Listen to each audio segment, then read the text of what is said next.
Okay. And so this evening, I'm pleased to have Julie Barbour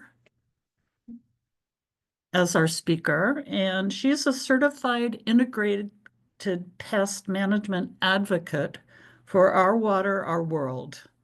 This evening, her presentation will focus on integrated pest management for California native plant gardens.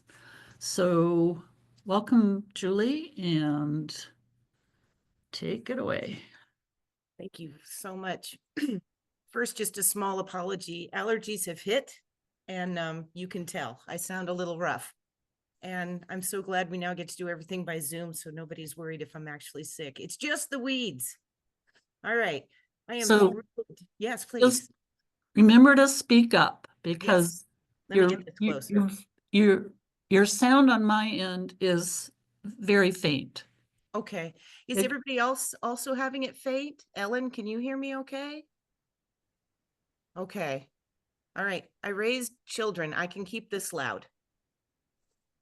All right. So thank you all very much for having me here. This is actually a topic that I've been interested in for several years.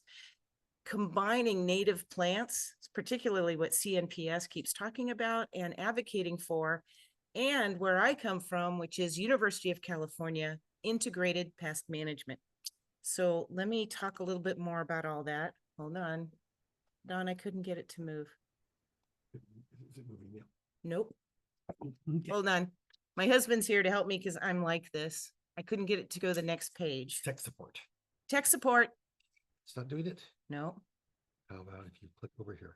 Hey, what'd you do? Put the mouse off to Okay, one but side. now it's going too fast. Go back, go back. Escape.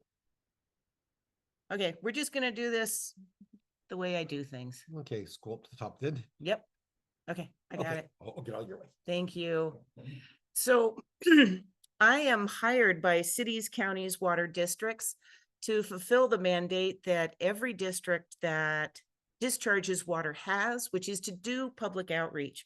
And I do that by talking with people in the stores who sell pesticides, and whenever I have a chance to talk with people who might be in a position to buy them. What we keep finding out is that fully half of the pesticides we find in our water supply are coming from our urban areas, not necessarily farms, not necessarily anything else like ranches, but our own little plots of land. And I rely on the information out of Our Water, Our World, which is available in English and Spanish, to provide integrated pest management information. And I do it in a super big hurry. I'll discuss what IPM is, although I'm certain many of you already know. So integrated pest management is looking at how to stop a problem from happening so that you don't have to use a pesticide, how to recognize which pesticides are considered particularly toxic and noxious. Some of them, for example, are able to persist for 4 years in the soil and travel 1, 2, 3, 400 miles away from where we put them in the ground. So the problem that we meant to handle in our little patch of yard is actually impacting water as it travels in creeks and rivers down to the bay, down to rivers, down into the ocean. And what's interesting is people like the master gardeners also rely on integrated pest management, but they have a benefit. And that is that people want to listen to the master gardeners. I'm out there in the Home Depot and the Aces, and nobody's heard of it. Nobody cares. They're just in a hurry and they want to get the ants off their kitchen shelf. So I'm joke that I'm able to do science-based information in about 19.2 seconds before people's eyes roll in the back of their head. So let's go here. So of course, runoff from landscapes enters the storm drains, then flows to our local waterways.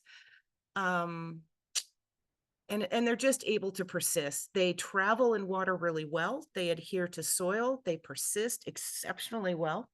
And when the water level changes in that creek or river or stream, the amount of heat and light changes. And that's when that pesticide breaks dormancy and is able to do the job that it was trained to do: kill, persuade, dissuade. And I rely on integrated pest management. And why do I do this? I have to start somewhere. I can't go outside of that because I'm not a scientist. I don't do primary research. I have to rely on something that is science-based. And by the time I get my greedy mitts on this information, it has passed the test of repeatability. And it's able to be manipulated to suit anybody's circumstances. So I can find out anywhere in California what conditions are favoring the problem you might have and how to alter those conditions.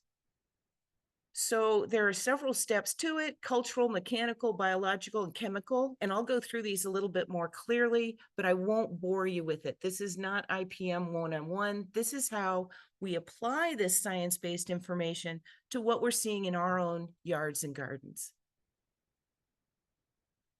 So native plants in particular, when we go to the site and we find out which plants are native to our area, we are also choosing plants that are stronger against pests and diseases of your area because they're climatized, right? So they know which beneficial insects they want, what soil they want, and generally that's being provided when we put the right plant in the right place.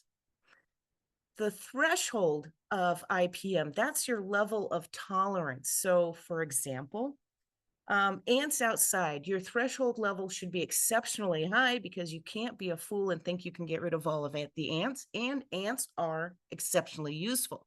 However, ants in the house, your tolerance level, your threshold level gets to be really low. We get to say no ants in the house. However, we also get to say, how do we keep ants out of the house? How did we invite ants in the house? So when you're talking about the threshold level, we're talking about, and with CNPS and native plant people, your threshold level is record high. You don't tend to see things as damage. You tend to see things as that's a beneficial insect. That's a plant that's going dormant, and that's normal. That's a plant that's stressed. I can change that. But in general, your idea of threshold is somewhat different than when you go to the IPM website, because IPM is generally talking to people who don't want to hear that damage is actually a good thing. So they change the tone in a way that you might not like, but just think of the masses of people that they're trying to talk to and get involved in not using pesticides and changing how they water and changing how they control weeds. So you might be hearing they're talking all about pests and they're just crackers, but just take it with a grain of salt and know the wider audience that they're trying to attract.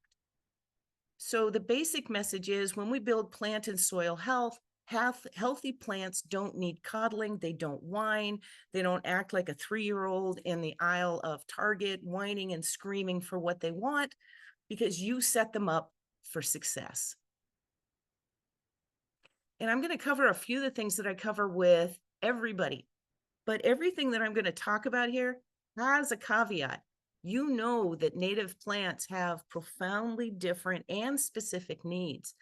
But this is the information that in general is missing out in the public and makes a huge difference in making sure that your soil is healthy and your plants are healthy, so that if there is a problem, it's a temporary problem and the plant recovers without any extra effort or money or time from you.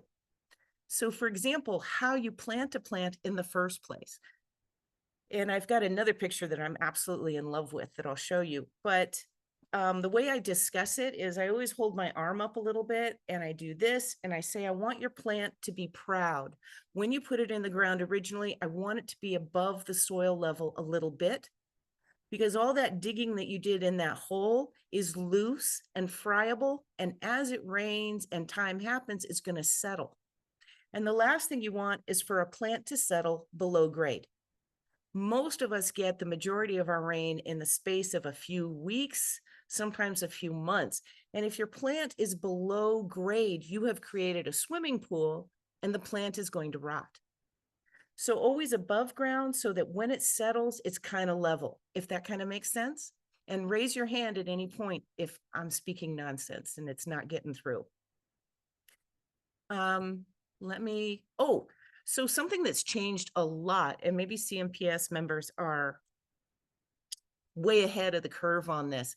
We used to talk about heavily amending our planting holes. And now, the last I heard, maybe 5 years ago, they're saying 75% native soil needs to go in that planting hole. Amending your original planting hole is getting less and less in favor. They're finding out that the roots aren't spreading correctly, and the moisture or the rain or precipitation or your irrigation is not evenly dispersed. So if you put in a lot of compost, the water's going to flow through at a certain rate and then hit native soil and spread at a different rate. And that is going to impact how your plant becomes at home and doubles and triples its root zone so that it can become that plant that is self-sufficient. So now we're talking about as little as possible, perhaps only the soil that came in with the plant that you brought home. And when it comes to native plants, we know that there's a term, and I like it a lot. It's called lean soil conditions. And I'm going to talk more about soil conditions when it comes to native plants too. But we're looking at the right plant in the right place, which means your soil is probably perfect, no matter how crummy or awful you think it is. Our job when we put in plants is to take that little 4-inch pot, 1-gallon pot, 5-gallon pot, 24-inch box. The goal is always the same: to water in such a way that you create this massive root zone that's going to support itself. And you do that by how you water. And I'll talk a little bit more about that. But what we keep finding is that we're watering very shallowly. So maybe just a few inches down. And often this is a really significant misunderstanding of how drip irrigation works. We're used to using sprinklers. We've been doing that for decades, and we had them on for 5, 10, 15, 20 minutes. And we put in a drip system because we're good people, and we turn it on for 5, 10, 20 minutes. That never works. Sprinklers put out 500 times as much water as a drip system does. The point of drip is patience and time. So if you have a 1 gallon per hour drip emitter, it takes a whole hour to get a whole gallon of water. So if you're watering shallowly, that is the depth of your root zone, and it will never get any better, and your fruit and your plant will not grow, and it will not fruit, and it will not flower. It's simply buckling down and waiting for things to get better. Almost all of us, and I'm going to bring this up a couple of times, are aiming to get our roots down deeply enough that they found a water table. What we're finding, though, is that with the succession of droughts that we've had, that the water table might be getting lower and lower and lower. So you might have to water more often or longer than you ever did before because the plants are unable to find any naturally sustainable water. And a couple of ways that you can find that out is there are those tubes that look a lot like taking an ice sample out of the Arctic. You know, they take out that long tube of ice and they look at it. You can buy something like that to get a sample of your soil going down 12, 18, 24 inches and pull that out. If you did that right now, after all the rains, you would see evenly brown dirt. If you did it 4 months from now, after the rains have stopped, you might start to see dry brown dirt down at the bottom and then moist brown dirt at the top where you've been watering. The spring rains allow those roots to become deep. And if you begin to water shallowly when it's time to water, you might be accidentally killing off all of the root zone, the majority of the root zone that plant developed to become a big kid plant. So we need to find out how deeply we're watering. This picture here sums up about just everything that I talk about with the general public. The drip line, the canopy edge of the plant is where it is thirsty and hungry. And why is that? Because rain tends to fall and drop and gain mass and collect and collect and collect till it falls at that outer edge of the plant, that drip edge. And that's where hungry, thirsty roots are. And what is often happening when I diagnose people's yards is I'll find out that they put the irrigation in when it was a 1 gallon or a 4-inch plant, and they have one emitter. And now that plant is tripled in size, and that one emitter is climbing up the trunk, making no difference at all.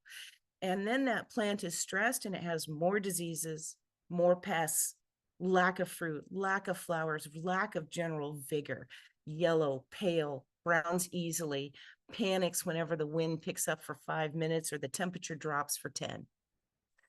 Mulch is a different question when it comes to native plants, but in general, if you are using native mulch, you never let it touch the plant. Mulch's number one job is to hold in irrigation. So if you have mulch, wood chips, rocks, hay, anything touching a plant, it's going to hold the moisture in there and it's going to rot the plant out. Plus, it creates this covered, secure entryway for every insect to walk unchecked and unchallenged right into your plant. By simply pulling that mulch away from your plant by about 6 inches, fingertip to wrist, clear naked dirt, you've stopped almost all the problems of insects climbing into your plant. But make sure that it extends way past the canopy edge or that drip line. You want to hold the moisture into that soil way past that edge of your plant, because the roots are going to spread way out there. When you put that mulch down, you're preparing that soil for those roots to spread by keeping the moisture level in, by moderating the surface temperature, by favoring the FBI, the right fungi, bacteria, and insects to thrive, which are going to keep that plant healthy. By the way, mulch against a home is also a bad idea. You want that clearance, fingertip to wrist clearance against any building for a couple of reasons. But number one, if you have mulch, even rocks, up against a building, you've given that covered, secure entryway for termites, ants, silverfish, cockroaches, everybody. You've given them a 4, 5, 6 inch leg up into your home. So by pulling back mulch and pulling back plant litter, you have made it infinitely harder for anybody that you don't want to come into your home.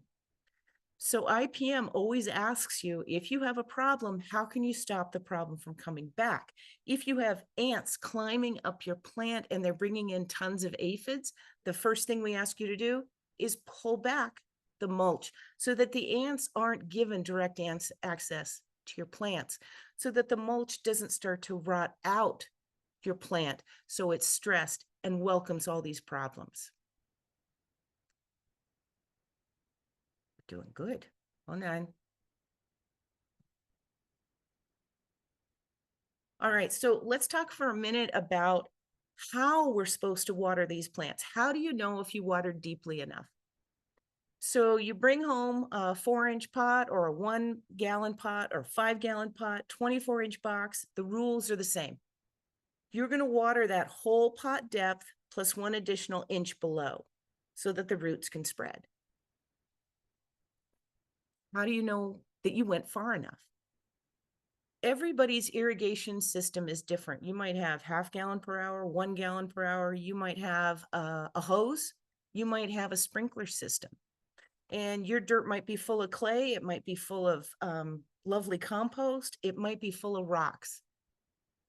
How do you know that you went the distance? What I ask you to do is turn on your irrigation onto some dry soil or dirt and turn it on for 5 minutes. Turn it off for 10 minutes to let it finish percolating down. Take this tool, stick it in that dirt, and see how far the water went in 5 minutes. So if you have clay, it probably went about this far. If you had sand, it might have gone that far. If you have rocks, it might have gone that far. But you brought home a 1 gallon pot that's this deep. How many 5-minute increments would it take? Now you know that with your drip, you might find out that you need to leave it on for 5 hours. The next question always is, when do I water again? You take this tool in general, as a general rule, you take this tool, you stick it in that dirt, and when it's this dry, you get to water again. So if you have clay and you have mature landscaping, you might only need to water once every 4, 5, or 6 weeks to get that whole root zone wet, and then let it dry out enough that the soil is not soggy and bereft of oxygen. As time goes by, though, you're going to change that. So you brought home this guy, but you want a root zone that's this deep or this wide. So when you first bring home that original potted plant, you're going to put your irrigation exactly where the original pot line was,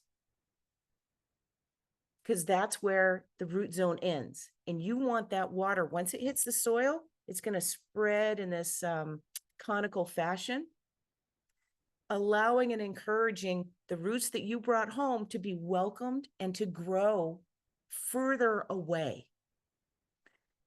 As your plant canopy continues to adjust, you're going to now pull your irrigation out to that new canopy edge. Because remember, we're going to recreate how rain falls. So that means pulling your irrigation out to that drip edge. Drip goes at the drip edge.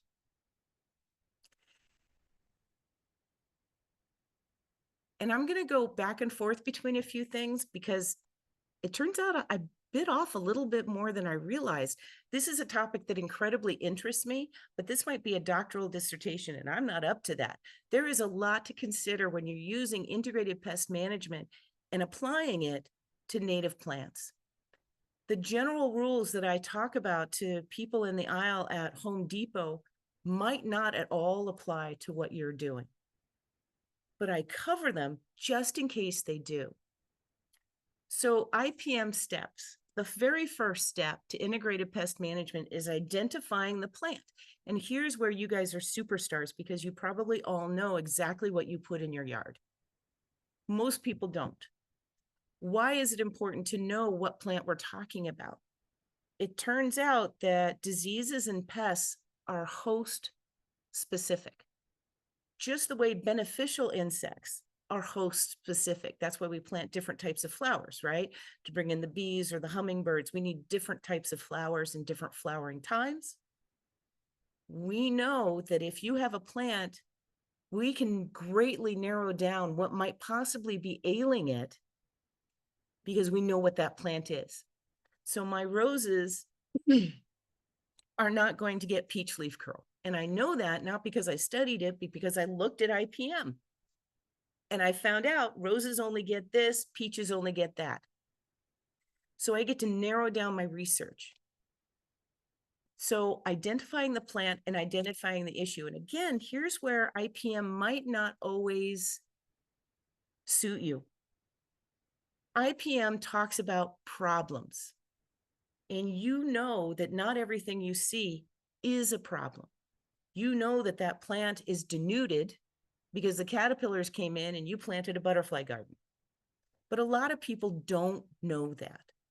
So if you know that what you're seeing and you know what you're seeing it on, you are no longer having to look at the whole card catalog at the library anymore.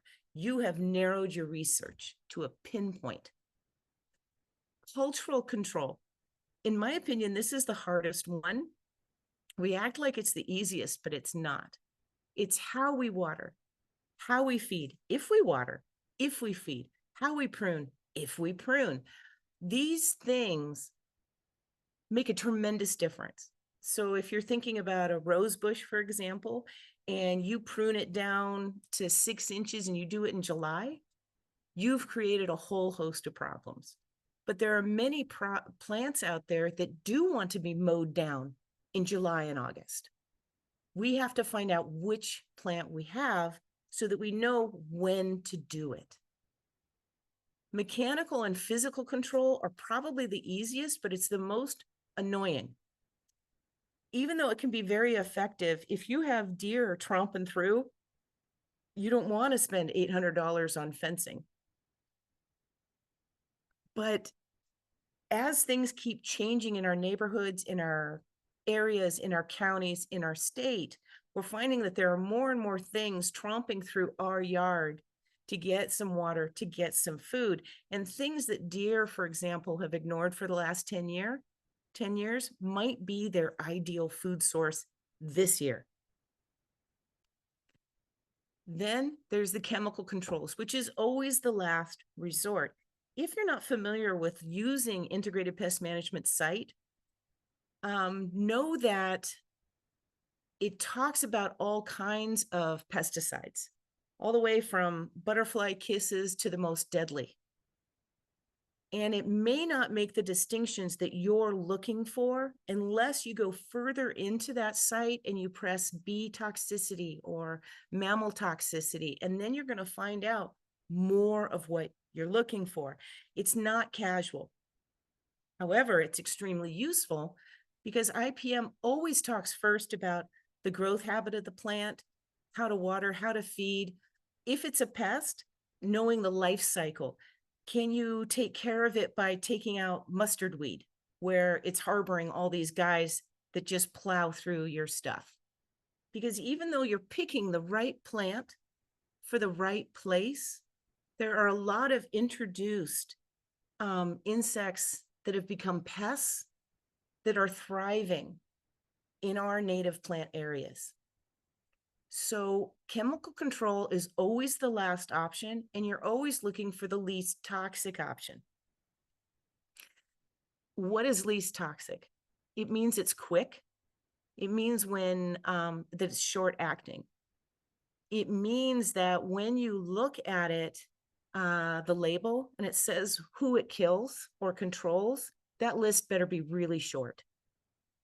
A lot of times, like in the nurseries or Home Depots and Aces, they have products that say it offers year-long control, and it'll do up to 400, 500, 600, 700 insects. What those labels don't tell you, and they don't have to tell you, is who it kills by accident. So if you open it up and that label is huge, you can bet you're killing off unintentionally, but you are killing off beneficial insects that would have kept your problem at a manageable level.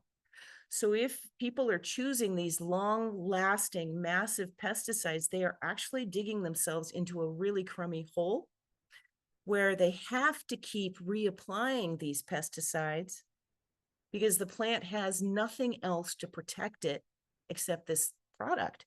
All the ladybugs are gone, all the lacewings are gone, frogs are gone, earthworms are gone.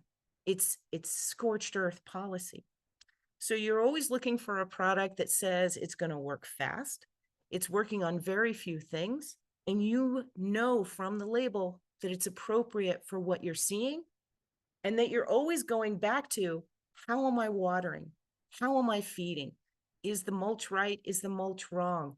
Has the temperature changed by 10 degrees? Should I move that plant to the north side of the house this winter because he's just super unhappy on the south side? Think about how you can cure that problem way back at the beginning.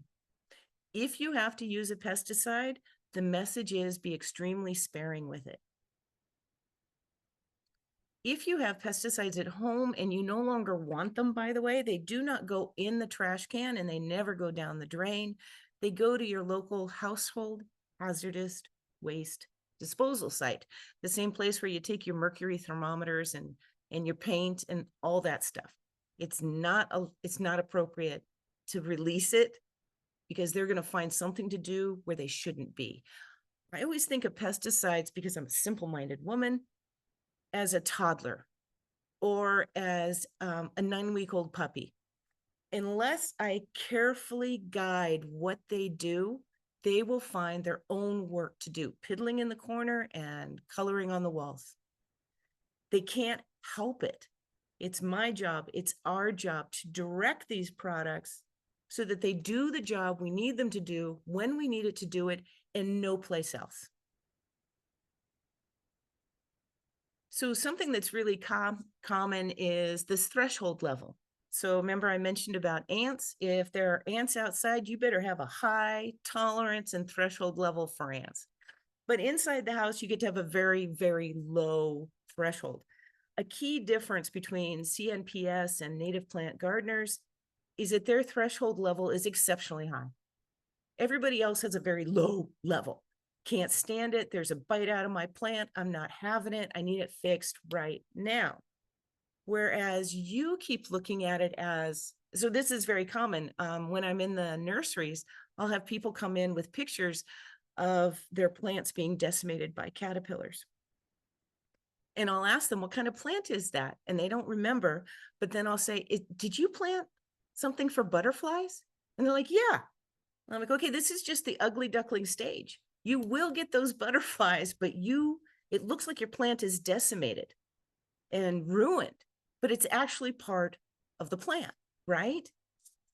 So when people out there see these ugly things, they panic. There was one, what's it called? Don, do you remember? It's the bee that makes that circle cut, that perfect cut. Well, there's a leaf cutter bee. So people will see these perfect machine-made slices out of their leaves and they're panicked. I'm used to diagnosing. I can tell it's not a disease. I can tell it's not an insect. I mean, there's no orange border, red border, green border, I mean, brown border or black border, and it's precision. So I tell people, you have the leaf cutter bee. She's making a home for her babies. Congratulations, you have a bee-friendly garden. So how we swap the message is critical, because once people hear it's for the bees, they're all about it. But if we talk about caterpillars, they don't want anything to do with it. There are some thoughts that I've been having that I wanted to share with you. One of them is, we all know it's right plant, right place, right time, but is your soil native? Was it amended? Was it brought in from somewhere else? Was it tamped down heavily if you're in a neighborhood and they had to make the soil, what is it called? They tamp it to with a certain PSI to make sure the house won't wobble or the driveway won't slide away. So it could be that your soil is no longer appropriate and you might need to look into that. Make sure that where you're putting this plant that you put so much effort into getting will be at home in the area you're putting it. Remembering now that with all the fires that we've been having, they're talking more and more about instituting on a local level, county level, state level, zero ignition zones near any building. So even if it's native, even if it's drought tolerant, even if, they're saying zero zone 0, within 5 feet, bare naked, nothing out there. Even if it's low lying, even if it's a water plant, they're saying no. So that's something to consider as some of us are having real trouble getting our fire insurance canceled or having trouble getting it renewed. So knowing where to put these plants in relationship to your home is getting increasingly important. A thought that I keep having is we're growing these native plants in our own homes, our own yards, our own gardens, and they might be surviving to an age that we don't naturally see out in nature because they're not subject to fire. They're not subject to deer. They're not subject to flood, which means they're able to keep growing. One of the main causes that we're having mice and rats in the house is because the bushes and the plants that we have near the house have become kind of dead inside and green on the outer edges, which creates the perfect home for these nesting crummy guys. Also, it increases flammability and fire danger. When I look into UC IPM, I'm finding that there's not a whole lot of information on this senior care for plants that we're keeping healthier longer in our own areas. So that's something to keep in consideration. UC is doing irrigation trials to find out how many of these plants react to 50% less water, 75% less water, 90% less water, but not all of this work has been done.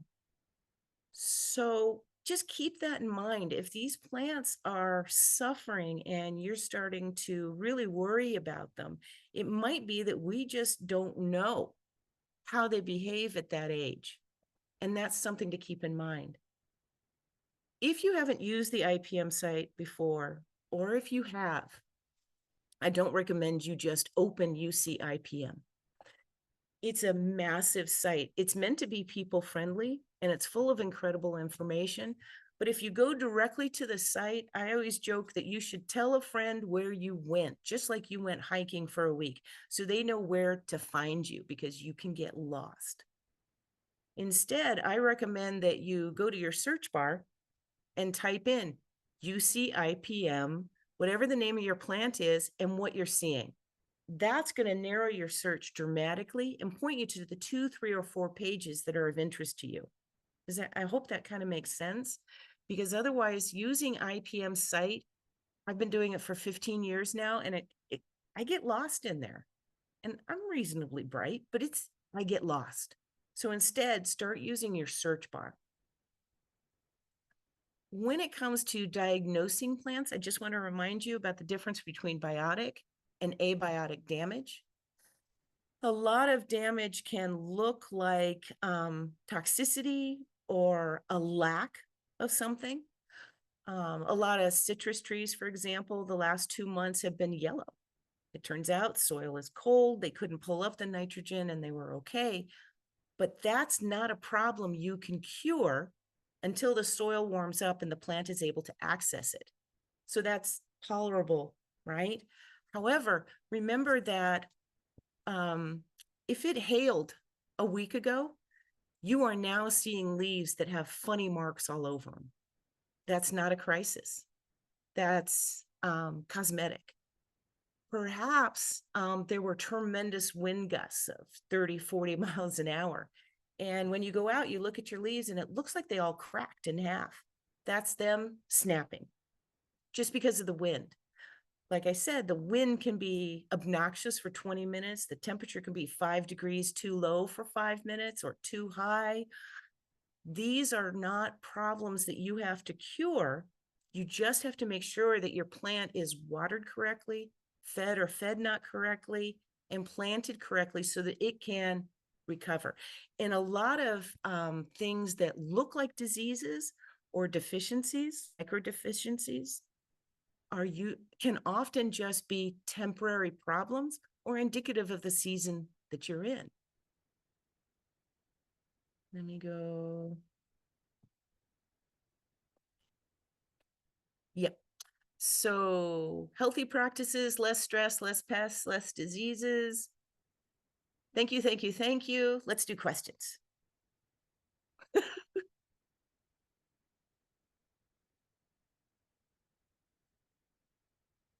So Snowdy, were there any questions for us? Yes, I have a couple, a few. Alrighty. The first one was a kind of a comment, but also it sounds like a question. The comment was that this person understood that 80% of plant pathogens were delivered by ants. So I don't know the exact numbers, but anything that walks from any plant to another plant is a vector. It can bring trouble with it. They're not just pollinators, they might just bring bacteria or pathogens or fungal problems. Keeping ants down to a manageable situation.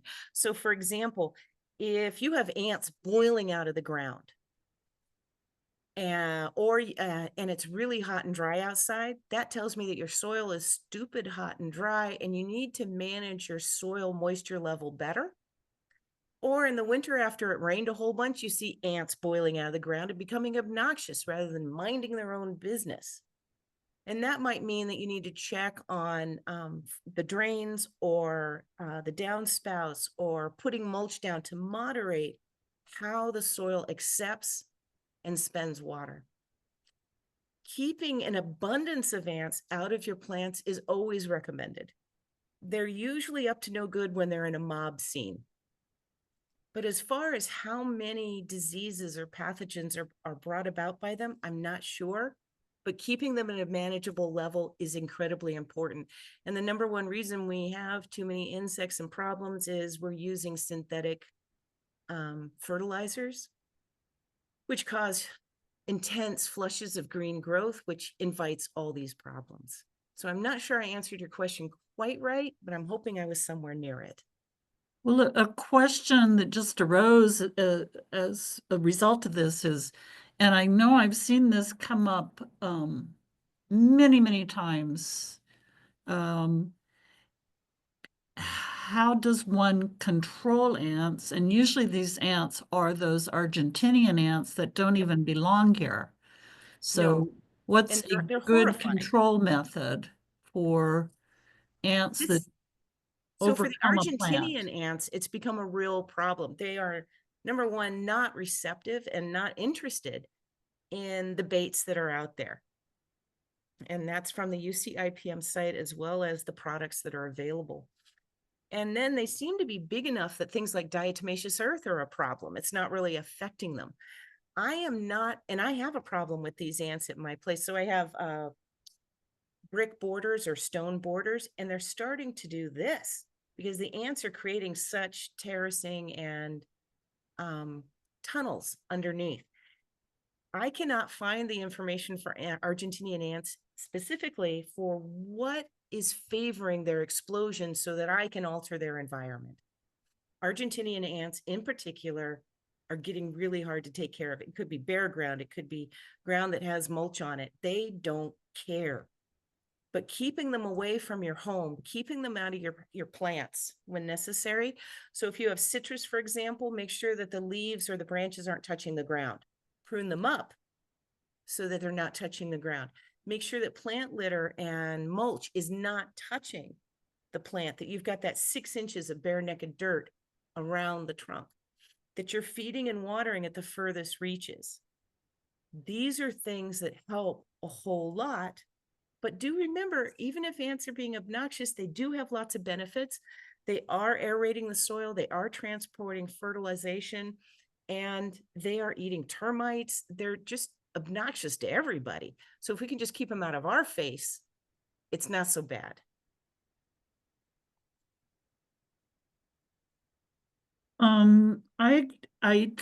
I know, and I don't have yes, somebody just in the chat has mentioned that Greg Rubin has a routine for getting rid of Argentinian ants. Okay. So, and Greg is well known in the native plant industry. Yay. Nurseries. He's down south, like San Diego County. Oh, good. Okay, nice, dry, obnoxious dirt. Good. Okay, I'll look And into that. Thank you very a much. lot of people have said that diatomaceous earth works well for them. I've heard that diatomaceous earth can also harm other arthropods that we Yes, don't necessarily want to get rid of if you. exactly. The Okay, only thing I can think of, and I can't prove this, but the only thing I can think of is if the ground is a host to an obnoxious number of ants, it might not be suitable for everything else that we want in there. The soil is telling us that it's stressed. So that's something to consider. And somebody's asking about a substitute for tanglefoot, which is no longer made. Oh, really? Okay, so there are several options. I've seen them at independent nurseries. I haven't seen them at the big box stores. One idea I have, and this is not scientifically proven, is how about even just chapstick? How about even just a little petroleum jelly? Anything. Just remember that you want to put it on a piece of paper at one place on the trunk, not the whole trunk, because that's actually creating a home for insects. It's just one belt on one place, and you put the goo on that one belt on that one place. Sometimes people worry that when they're using this stuff that the bark is uneven. So it's not going to work as well as you hoped if you put it on top of like grocery sack paper. I don't care. You're only going to let a few ants through. The majority are going to try to climb over this and get stuck in that little La Brea tar pits. But I have seen lots of options that are not petroleum based, not oil based, and sticky stuff. But in a pinch, maybe we want to just try something like Vicks. I don't know. That's very unofficial advice. Well, Christian has just brought up orange oil spray, Orange Guard brand. Yeah. Stops ant trails on exterior house walls before they come inside. This And is what they're stated, hoping for. They're yeah. hoping that the cell is smell or the oil is disguising the scent trails that they're leaving behind.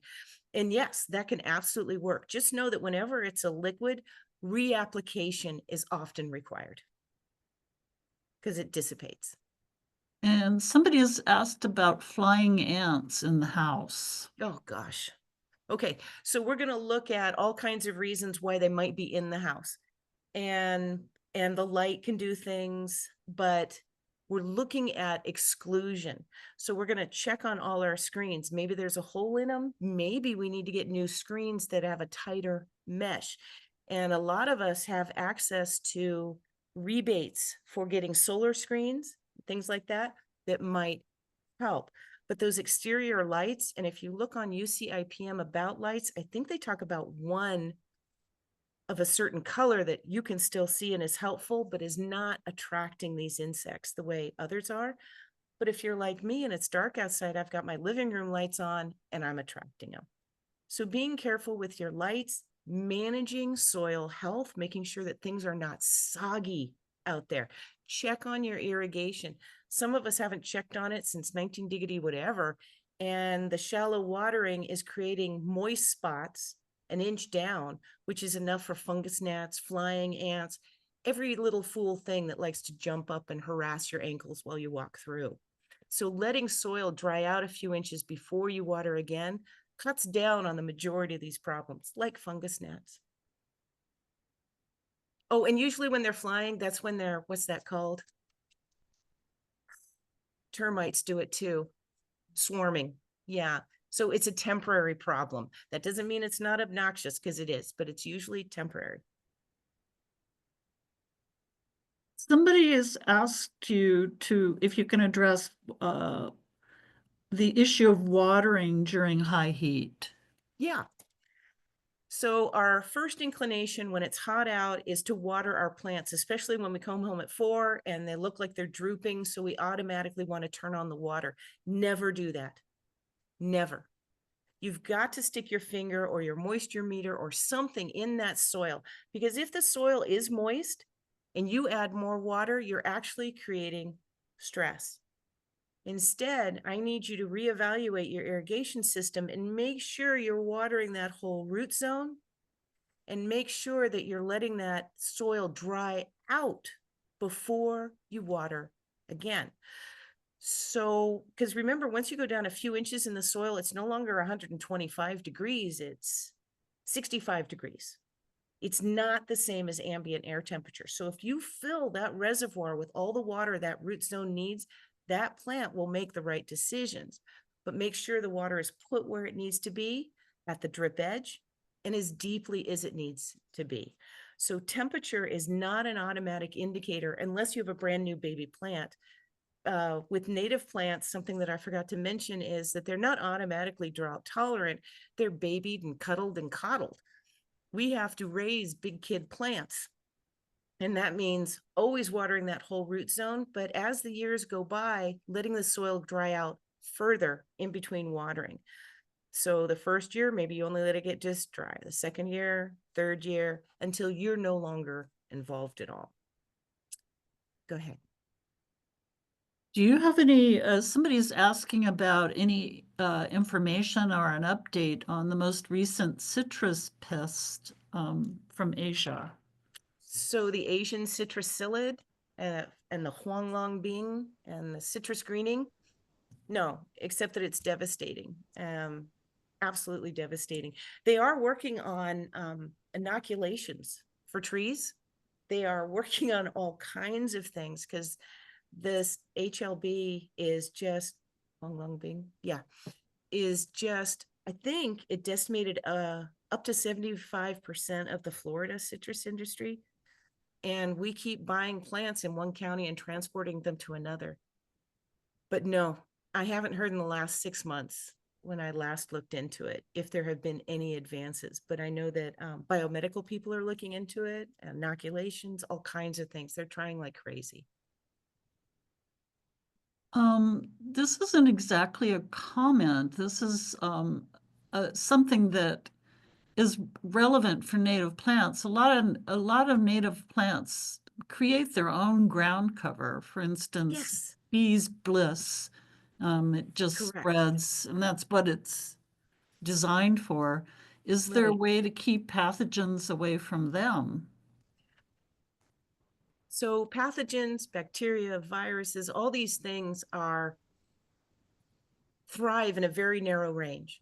So it might be like fire blight, for example, thrives when it's 63 degrees for 2 hours and the moisture level in the air is a certain percent.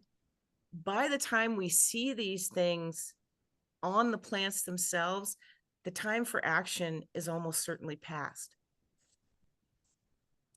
But it's a valid question. If I'm asking you to watch out for pathogens and things, but you have no way of testing your leaf litter, how do we even know it's there? If you do see the signs on your plants and you're able to positively identify it, go through the channels at CNPS, go through UC IPM. There are experts that are available. And let's see if we're accidentally harboring them or encouraging them or breeding them by the methods of our watering. That seems to have a huge impact. So for example, when we use sprinklers, we're splashing spores all the time. So when you use a drip system, you greatly reduce the incidence of spreading. So drip system will cut down on your weeds and cut down on pathogens and diseases. Somebody is mentioning that as a landscape designer, the person is saying there's a lot of pushback because people don't want plants with bees that Yes, and they'll get stung or something. How do you sure. reduce that fear? So one of my favorite ones is people will actually come up to me and say, I got to kill these bees. I'm like, what's happening? And number one is the pool seems to be a huge attractant.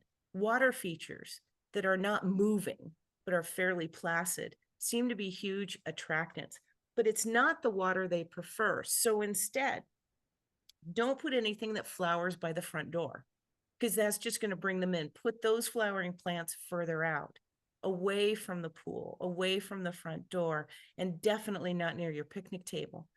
The other thing that you can do is create something that bees are attracted to. And so a little bit further away, you get a saucer, like what you put under the terracotta pot, and you put little pebbles in it, and you fill it with water, and you put it in the shade. The pebbles are so that the bees can land on it and get a sip of water without drowning. So you can actually start attracting them away from where the people are. Sometimes another problem is yellow jackets and wasps and all those guys too, because they're attracted to the water. So managing the water in your landscape, making sure that it's not soggy, that it's going through appropriately, not boggy, that you are giving the bees someplace to go that is not where the folks are, can help a whole lot. But they are getting more and more upset. I've had people ask me, how do you kill frogs? I got to get rid of these frogs, like these bees. And it's somehow that we're welcoming them in a place where we really shouldn't. So let's welcome them over there. I hope that helps a little bit. This is a question that I almost missed. Um, uh, One of our attendees is using gray water from the clothes Okay. washer, using dirty lab soap, whatever. I think that's a brand on my Okay. native plants in clay soil. I put several gallons on areas about once or twice a month. Is this okay for the plants? So if you're using a phosphate-free soap, it tends to be okay. You gotta be careful about which ones you choose. One of the sites, there are some amazing sites about harvesting your gray water and using it in a landscape.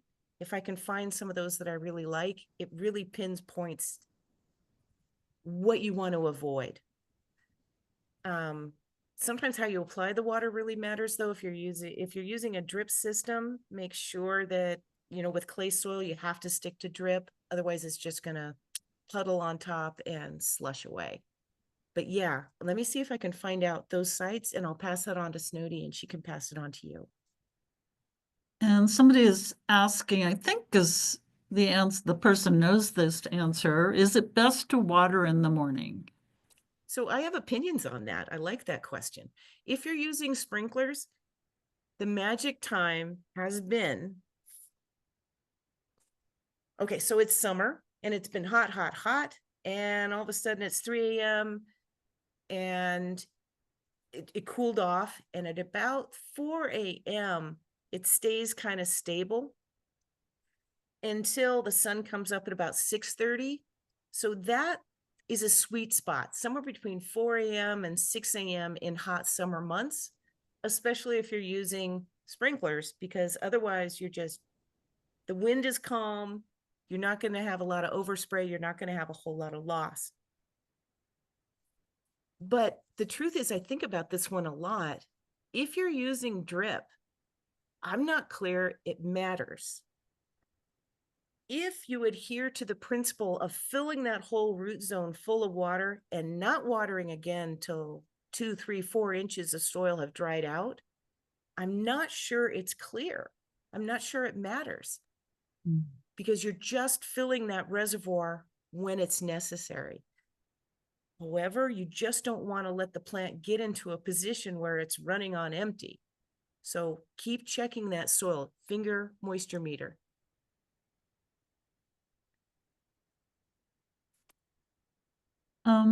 People are commenting that native bees basically aren't really aggressive and aren't attracted that much to water.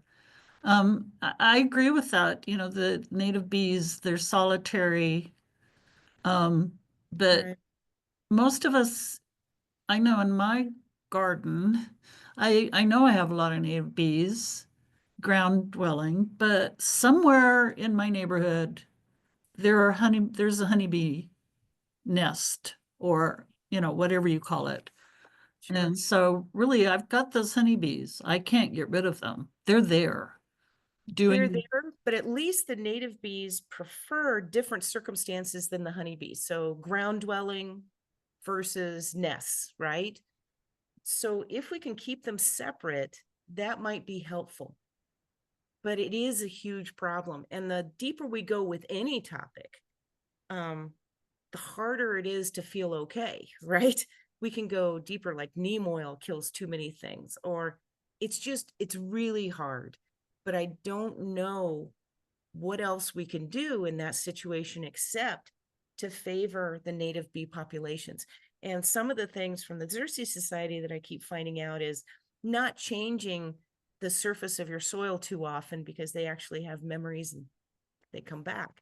So finding out ways, particularly from the Xerces Society, on how to favor the native population so that it stands a good chance would be a really good place to go.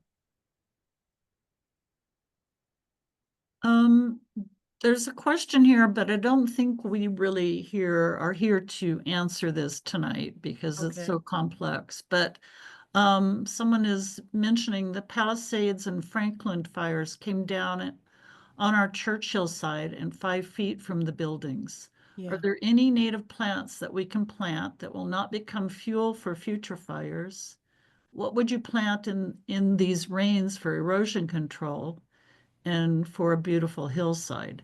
Now, there's Yeah. a CNPS website that is full of information on this. And I would suggest that you consult that. There's also on that website a fully downloadable book on fire recovery because, I don't think Julie may have some answers, but I think that question is a little off topic for this, but A little off go topic, ahead, but I'll lob it into your court, Julie, if you.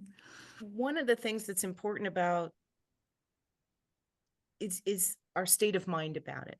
So there's successive generations or communities that pop up after a fire, and this has been studied time and time again. So the plants that will initially show up on their own might be the right ones because they were activated by fire and all these things, like a lot of our native plants are. And then the second year, you'll see a whole other set of species of plants come up. So how do we encourage the right native plants without letting the invaders take over? And looking into what CNPS has to say is important. And in the meantime, what we're really concerned about is, sloughing off of the hills and things. So anything you could do to keep things stable would help a lot. Sometimes that's those big baffles, I guess, and you stake them into the ground. Wattles. Thank you. They call Wattles. them wattles. Wattles. Yes.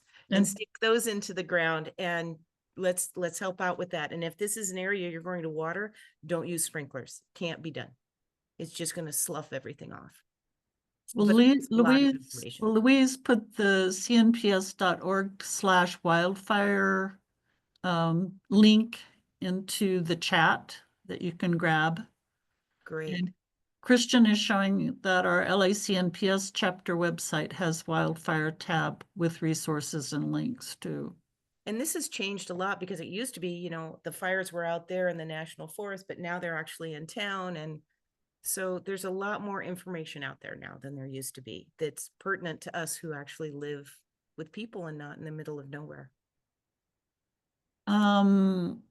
Somebody's asking what might be causing black soot on my plants. Sure. So often this is a fungus. I think I've got the word right. When you have ants, you'll see this in citrus quite often. It's a black sooty mold. And the sweet sticky stuff that the aphids left behind is actually growing a mold. So the way you can tell that it's a mold is on the leaf itself, you take your finger, and if it just comes clean off, it's just that mold.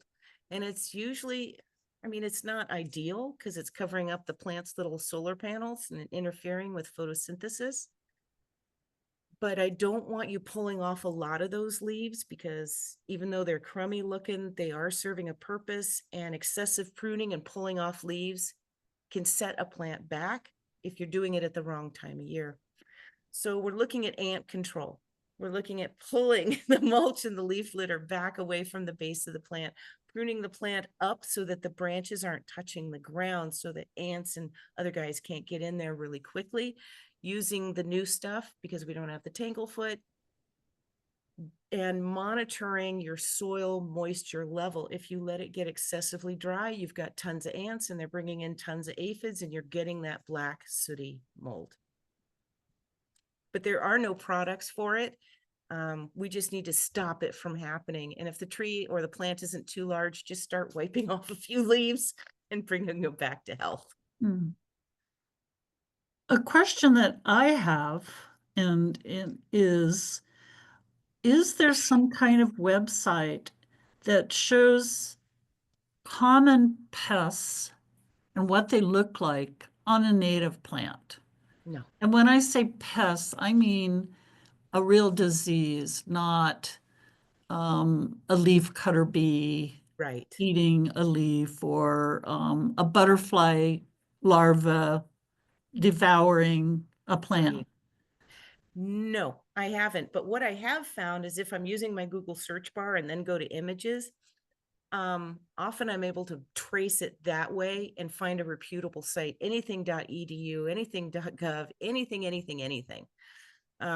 So if I type in what I'm seeing and then go to images and narrow it down and then find out who posted that picture, sometimes I can find reputable sites, but no, I haven't. The gap in knowledge, they're working furiously to cover this. The botanists and entomologists and everybody that's involved in CMPS is working like crazy on all of this all the time, but the gaps are big. Can insecticidal soap be useful? Yes. So insecticidal soap works great. Just know that there's a real serious caution against DIY insecticidal soap. Do not use the soap that's in your home. We've all seen the ads for Dawn dish soap, and it's great on the little poor birds that got stuck in the oil slicks.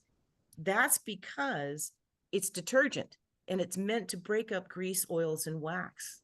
That's why it works well on your lasagna plates, but it cannot be used on your plants because it's a detergent and it will actually start to strip the cuticles and the waxes and the oils that these leaves need. So in this case, unless you can figure out how to make it, buying horticultural grade insecticidal soap from a nursery is the best way to go. Just know that it fits the guidelines for a safe pesticide and that it's short acting. So there are some things, and it won't get everybody. So if it's a big bug, you're out of luck. Insecticidal soap isn't going to help. If it's got a hard exoskeleton, you're out of luck. It's not going to help. You've got to find out what the younger life stage is when it's a larva or egg. If it's something like spider mites, where they love to get into the little nooks and crannies, the insecticidal soap or neem oil or horticultural oil won't get in there. It'll just make a little bubble and these guys will survive. So it can be extremely effective. It tends to be fairly selective. Yes, just don't DIY it. Never, never. How about Dr. Bronner's, What's which that? is a true soap, I think, not a Oh, I detergent. don't know. I don't know. Okay. Because there's a difference between soap and detergent. So I don't know, but I keep meaning to find out. Somebody is asking if you ever talk with campuses, academic institutions, corporations that are still heavily using really dangerous pesticides. So a lot of the contracts that I have when I work for cities and counties, I am asked to do talks with them. I found though that cities and counties, they have a set of regulations that it's really hard for me to crack and get through because their number one, their level of tolerance is super wicked low. They don't want to tolerate anything. And it's difficult because they also have access to herbicides that us mortals can't get because they have the certification and the training. And we're not seeing an understanding of how these pesticides or herbicides work. Perhaps they're not following the directions. They're not doing it at the right time of day. They're not doing it at the right temperature. They're not doing it at the right mixing level. So yes, I have done these talks, but what I've noticed afterwards is that I'm making an impact on the individual in there. He's like, oh, so that's why my orange tree is like that. That's why I have all those weeds in my lawn. Yes, but I'm not really able yet, and I keep trying, but I'm not sure I'm cracking the code on schools and commercial buildings. Just because that tolerance level is just so short. And what they're able to access is so much more toxic than what the rest of us can get, and they use it. Caitlin is pointing out that soaps and oils and, some of these things we're mentioning can be effective, but they kill a lot of things. You They might be do. killing aphids, but you're also killing your ladybugs and Exactly. lacewings and the stuff that you really want to keep.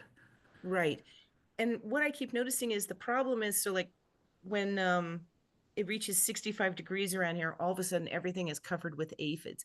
And the ladybugs, darn it, are always late to the party. They always wait an extra week to show up.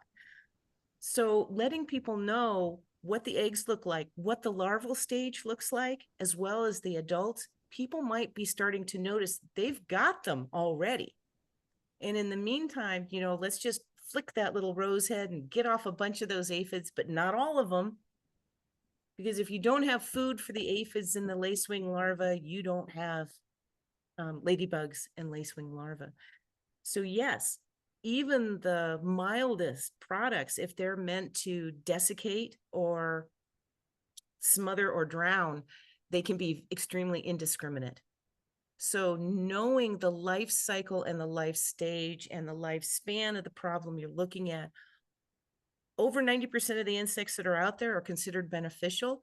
About 2% can become a pest, and almost always when they are in pest territory or pest form, it's a 2-week period. So how do we handle this madness for 2 weeks instead of, the hose is even going to drown a bee? It's really difficult when you start going deep. So it's back to that tolerance level and back to recognizing the life stages of all these beneficial insects. Keep showing people what the larval stage looks like to lacewings and ladybugs.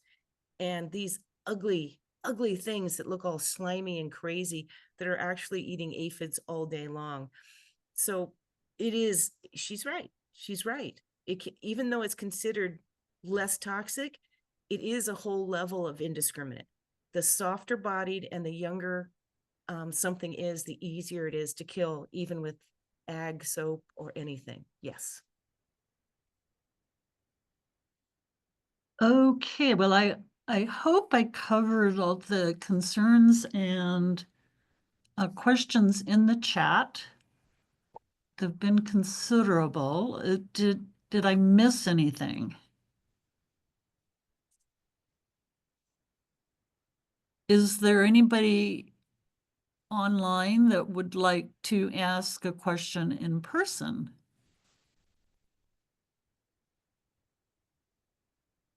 I am so excited to see how many chats there are. Thank you, you guys.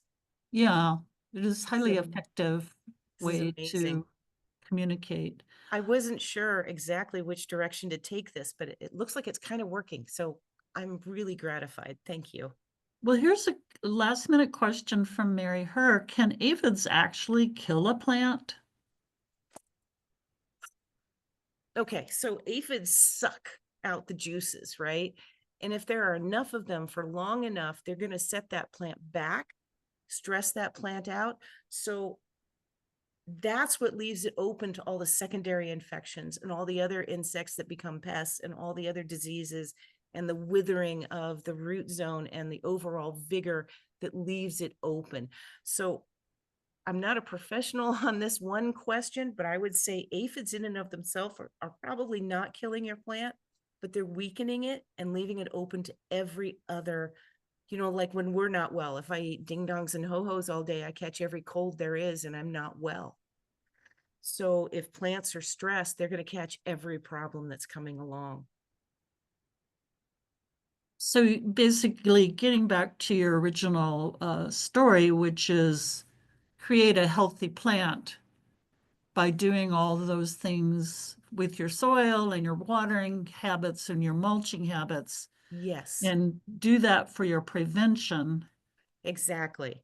So, So that it can withstand these invasions that are supposed to be temporary and recover really quickly. and a lot of people are weighing in that they're not worrying about aphids. I think more and more native plant gardeners they don't give a rat's. Right. They just say, okay, get this plant through its first 2 years. Yep.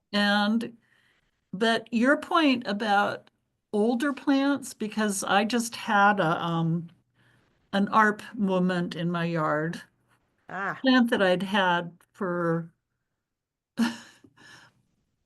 really over 25 years, uh, didn't, part of it didn't survive our September drought, okay. heat wave.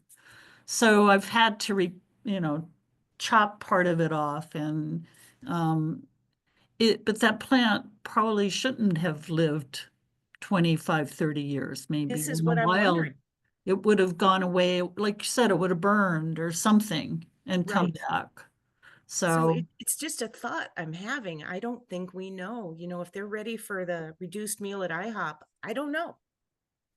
I don't know, but it's something to think about. all right, great. I think a lot of people are concurring that, you're saying you need Home Depot, you need to give the Home Depot people the training, I guess. is So one I'm in comment. I'm in just about every Home Depot up and down Highway 5 and Highway 99 in the state. Okay, I'm doing my darndest and I'll keep going. thank you, Julie. You're welcome. I really appreciate your time with me today. And if you have any other questions, let Snowdy know. She has access. And Snowdy, you're also more than welcome to give out my email address. And I'm Oh, okay, excited to find out about the water from the gray water, find some reputable sites and hand that off to you too. okay. Yeah, we would put it, I guess, in our, if you send that to me and we find out, I'll put it in the newsletter, our newsletter.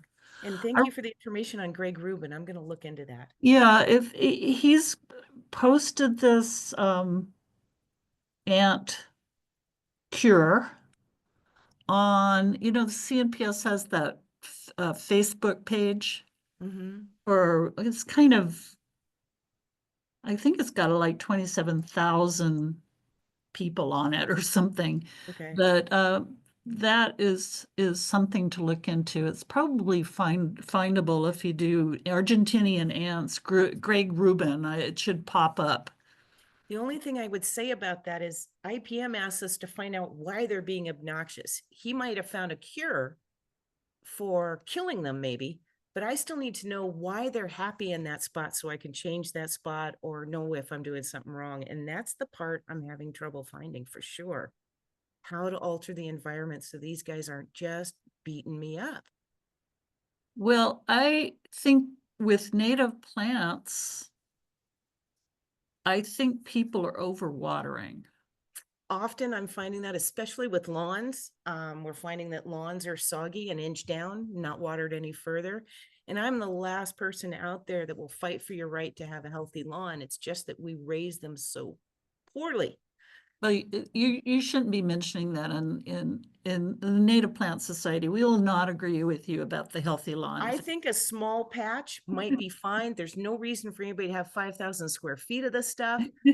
But we're raising it poorly. We're making monoculture out there. It's just horrifying. But it's in general, we're finding that people are watering shallowly and constantly, and it's breeding everything that you don't want. Yeah, I think that's what Greg has said. In many cases, it's the plant is getting too much water, Too and the often, too plant shallow. really is a native plant. And if it's a mature plant, it really does not really want water except in the wintertime. And people are continuing to water through the summer Yep. and causing a problem for themselves, killing the plant actually, Yes, ma'am. You got it. You got it. as the roots rot. Yep. Well, thank you, Julie. This has been really, really educational, and I think a lot of people got a huge amount from this. Oh, And I'm we now delighted. know about, I have to look at that UC IPM site Yep. and not get Look at it, overwhelmed. but go ahead and just try from the search bar. Say Okay, I'll Roots do that. Powdery, UCIPM. See Otherwise, what you it can says. get lost. All right, I could chat forever. This is getting out of hand, isn't it? I'm keeping Yeah.